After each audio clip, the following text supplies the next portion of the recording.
one time she dictated a letter to me, which was a month before 9/11, which none of us knew was going to happen, but she knew. And this is a letter to encourage him, to give him support.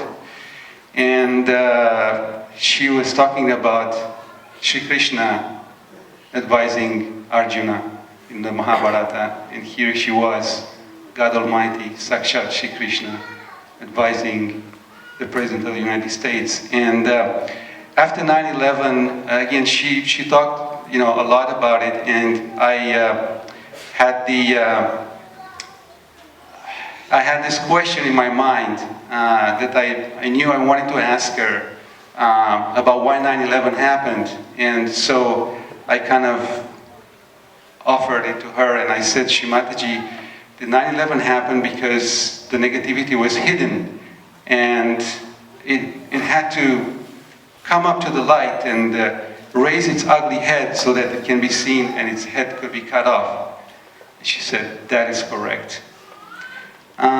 So it all had to happen for a reason. And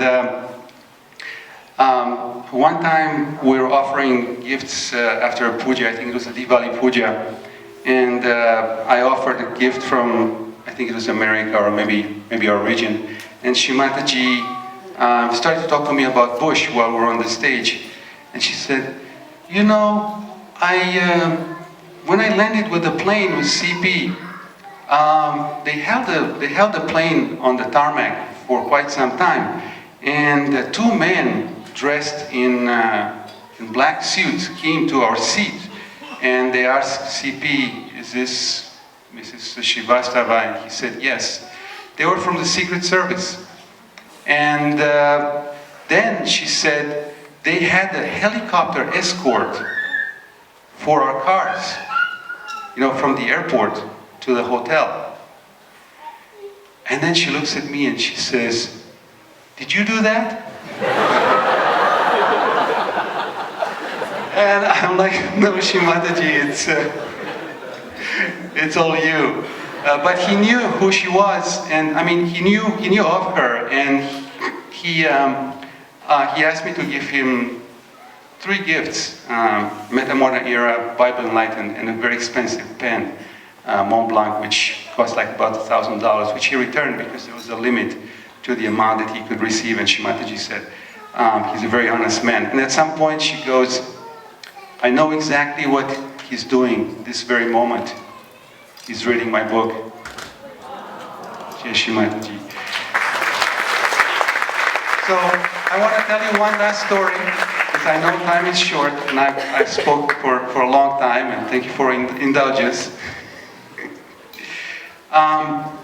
A lot of times Shrimataji appeared to us as Mahamaya, and we would tell her something, and she would kindly listen to us even though she knew exactly what we're going to say. But she would allow us to say. This one time, it was not like that. This one time, she was God Almighty, omniscient, all-powerful, as I could witness. It was in India, and she received me, and I had these folders in my hand, 4 folders with some book projects that I wanted to offer to her. And of course she started to talk to me about Bush, and the lady in Bush's office that I was in touch with, I was a little bit concerned about her because the relationship seems to be not so, fluid anymore, and I thought maybe she's looking things up on the internet about Sahaja Yoga, that kind of a period. And so as I was talking to Shrimataji, I'm thinking, if I give a bandhan in front of the Adi Shakti, wow, wouldn't that be powerful? So I write this lady's name in my hand, and I start to give bandhan as we're talking about her. And then guess what happens? Shrimataji starts to give her bandhan. Wow, okay. That lady was set after that. So towards the end, Shrimataji says, so what do you have in your hand?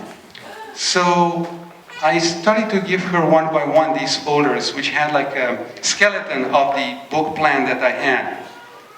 So she would hold those staple pieces of paper in her hand, and she was not even looking at them. She knew exactly what that was. You know, she could have let me tell her what the plan was and so on. She just said one sentence, or maybe several. She knew exactly what it was. She gave me the advice. That was it. That was the omniscient aspect of God Almighty. Thank you very much for